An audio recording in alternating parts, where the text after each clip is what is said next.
Lisa, Keith Ellison certainly citing what the law is, but I'd love to have a long time to be able to talk about this. You being a former SWAT officer, listen, we're here again at another no-knock warrant, and there's reasons why there are no-knock warrants, but we're back into another situation where who knows what the person listening to people, you know as well as I do how aggressive that entry is. You're trained on making it aggressive and disorienting.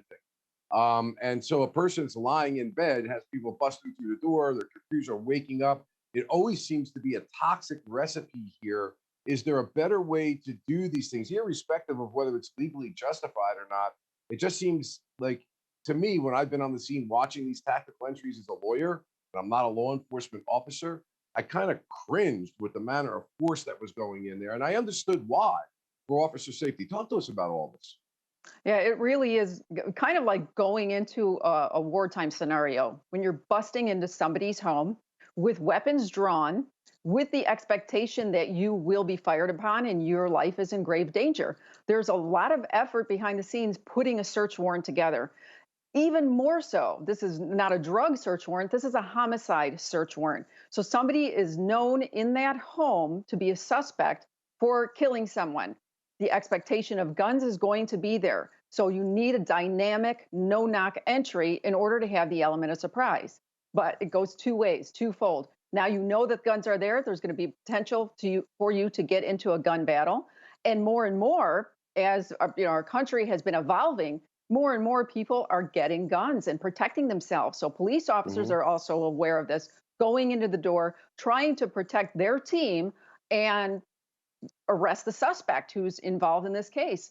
Poor Amir, I mean, here we have a delivery driver. He has a gun for his own protection. He's visiting his cousin. He's lying on a sofa, and you have a dynamic entry with police coming in with flashlights in your face, and you don't know what's going on because of this Right. disorienting effect of it.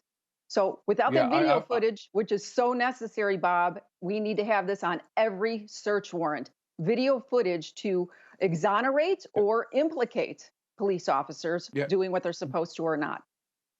Yeah, I mean, Lisa, you hit all the parameters. I mean, the search warrants they meet beforehand. They go in there purposefully with overwhelming force and semi-automatic or automatic weapons. I don't know whether they're big weapons. I can tell you, it's very ominous looking, and it's meant to be disorienting, and that's for officer safety, and that's how they're trained. So here's the thing: am I wrong to make a comparison between the decision here and the Brianna Taylor case? Was that not another dynamic entry that occurred? And in that case, they were actually fired upon the police officers. Is there a difference between how Kentucky handled this versus this particular case in Wisconsin? Yeah, a huge difference because they initially had authorization to do a no knock warrant, and they actually did knock. They announced several times that 30, 45 seconds had passed with repeated knocking to alarm them, to let people know inside, police, open the door, police, police, police. So that was the difference. So people had time. It was auditory. The neighbors upstairs heard the announcement in You're talking another about. I apartment. just want to make. I want to make clearly. So you're talking about in the case currently with what Ellison's talking about. They had a no knock, but they announced. Is that what you're in that case? No, in the Brianna Taylor case, Oh, Brianna. they Okay. were authorized for a no knock and decided to knock. And this one So was a so no knock dynamic. Yeah, I got 15 seconds. So, but is that maybe even justify the shooting the Breonna Taylor case more that they had a no knock, didn't do it, announced it, and that may have been one of the reasons the gun was fired? I'm just asking.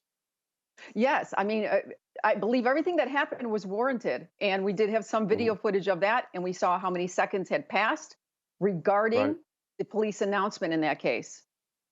Yeah, interesting parallel about all this, Lisa. Nobody better than you that can handle it since you're the person that actually did it. I've only observed it.